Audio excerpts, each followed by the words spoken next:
Dhanya, good morning. Good morning.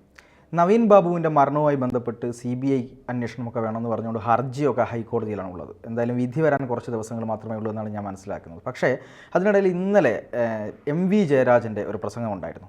അതായത് കുടുംബം കോടതിയിൽ പറഞ്ഞിരിക്കുന്നത് കെട്ടിത്തൂക്കിയതാണ് നവീൻ ബാബുവിന് എന്നൊരു സംശയം ഉന്നയിച്ചിട്ടുണ്ട്. അങ്ങനെയാണെങ്കിൽ PP ദിവ്യ നിരപരാധി, പിന്നെ എന്ത് സ്വാഭാവികമല്ല, PP ദിവ്യ നിരപരാധിയാണ്. മാത്രമല്ല നവീൻ ബാബുവിൻ്റെ ചരിത്രം എന്ന് പറയുന്നത് കൈക്കൂലി വാങ്ങാത്തതാണ്. പക്ഷേ കൈക്കൂലി വാങ്ങി എന്നാണ് ആരോപണം. ഇനി അഥവാ കൈക്കൂലി വാങ്ങിയിട്ടുണ്ടെങ്കിലും ദിവ്യ പറഞ്ഞ പ്രസംഗത്തിലെ അവസാന ഭാഗം ശരിയായില്ല, അത് മോശമാണ്. പക്ഷെ ദിവ്യ നിരപരാധിയാണ് അല്ലേ?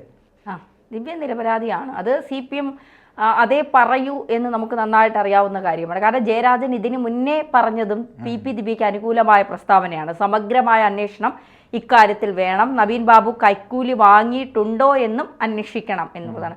മാത്രമല്ല പ്രധാനപ്പെട്ട ഒരു കാര്യം MV ജയരാജൻ ഇന്നലെ പറഞ്ഞത്, നിങ്ങൾക്ക് നവീൻ ബാബുവിനെ കുറിച്ച് എന്തറിയാം, മാധ്യമങ്ങൾക്ക് നവീൻ ബാബുവിനെ കുറിച്ച് എന്തറിയാം, ഞങ്ങൾക്കറിയാവുന്നതിലും അത്രയും നവീൻ ബാബുവിനെ കുറിച്ച് നിങ്ങൾക്കറിയില്ല എന്ന് പറയുമ്പോൾ ഞങ്ങൾക്ക് നവീൻ ബാബുവിനെ കുറിച്ച് എന്തൊക്കെയോ രഹസ്യങ്ങൾ അറിയാം, അതൊന്നും ഞങ്ങൾക്കറിയാവുന്ന രഹസ്യങ്ങളൊന്നും നിങ്ങൾക്കറിയില്ല. മഞ്ജുഷ ഇനി കൂടുതൽ കളിച്ചാൽ, കോടതിയിൽ CBI അന്വേഷണവുമായി ബന്ധപ്പെട്ട് കൂടുതൽ കളിച്ചാൽ ഞങ്ങൾക്ക് അറിയാവുന്ന നവീൻ ബാബുവിനെ കുറിച്ചുള്ള രഹസ്യങ്ങൾ ഞങ്ങൾ പുറത്തുവിട്ട് നാറ്റിക്കും എന്നാണ് ആ പറഞ്ഞ ധ്വനിയിലുള്ളത്.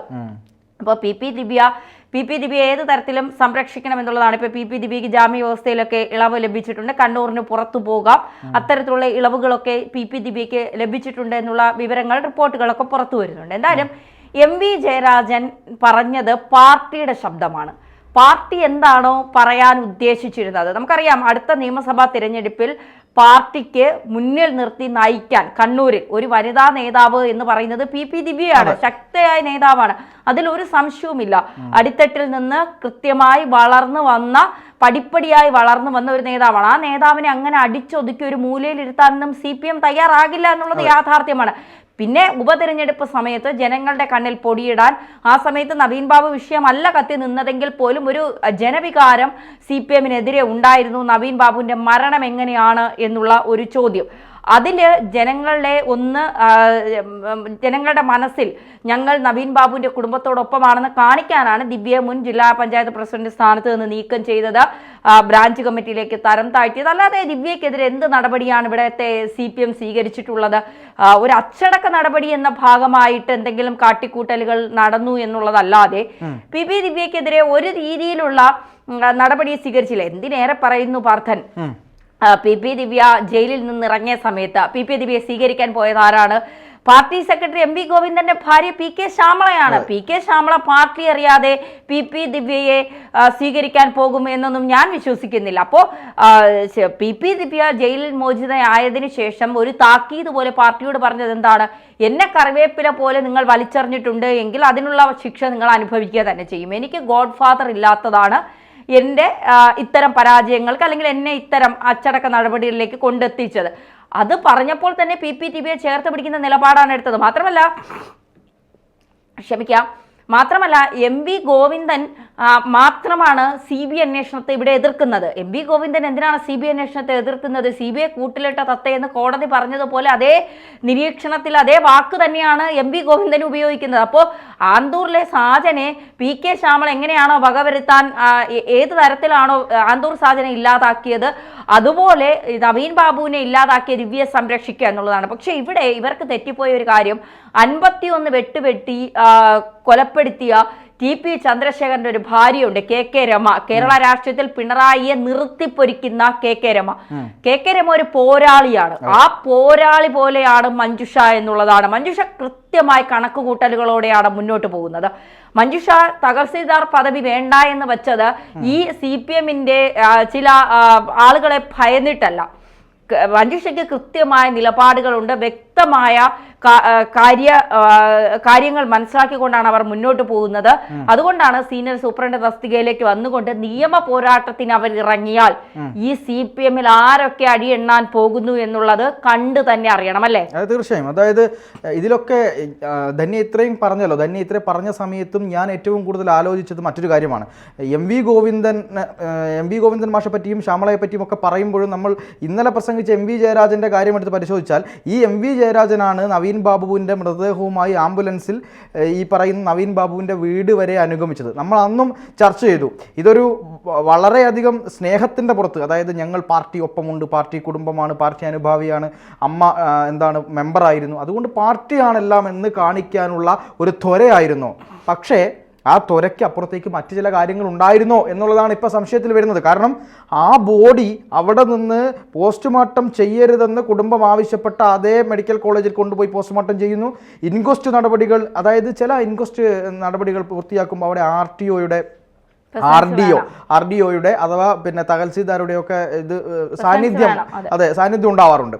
അപ്പം അങ്ങനെ ഒരു തഹസിൽദാരായിരിക്കുന്ന മഞ്ജുഷ എന്ന് പറയുന്ന ഈ പിന്നെ നവീൻ ബാബുവിൻ്റെ ഭാര്യയ്ക്ക് ഇതിനെപ്പറ്റി കൃത്യമായി അറിയാം. അവരുടെ പിന്നെ കുടുംബത്തിലുള്ള ആളുകളൊക്കെ നിയമവിദഗ്ധരായിട്ടുള്ള ആൾക്കാരുണ്ട്.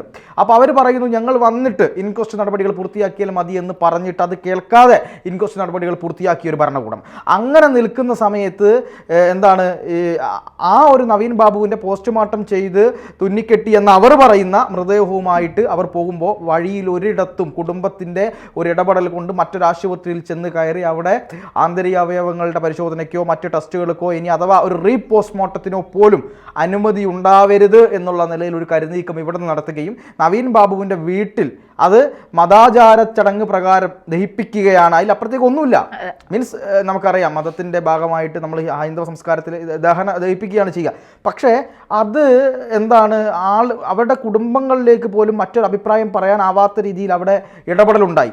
ആരുടെ ഇടപെടലുണ്ടായി? ഈ പറയുന്ന CPM ഇടപെടലുണ്ടായി. ഇതൊക്കെ വളരെ കൃത്യമായി പ്ലാൻ ചെയ്തുകൊണ്ടുണ്ടായതാണോ എന്നുള്ളതാണ് നമ്മൾ സംശയിക്കേണ്ടത്. കാരണം നമ്മൾ കഴിഞ്ഞ ദിവസം ചർച്ച ചെയ്തതാണ് ഈ കാര്യത്തിൽ എണ്ണി കുറേ വിഷയങ്ങൾ പറയുന്നുണ്ട്. പിന്നെ ഏകദേശം 5 കാര്യങ്ങൾ കൃത്യമായി കഴിഞ്ഞ വീഡിയോയിൽ പ്രേക്ഷകർക്കായി പങ്കുവച്ചിട്ടുള്ളതായിരുന്നു. തീർച്ചയായും അതെ. അതായത് അഭിഭാഷകൻ ഹൈക്കോടതിയിൽ പറഞ്ഞ കാര്യങ്ങളാണ്.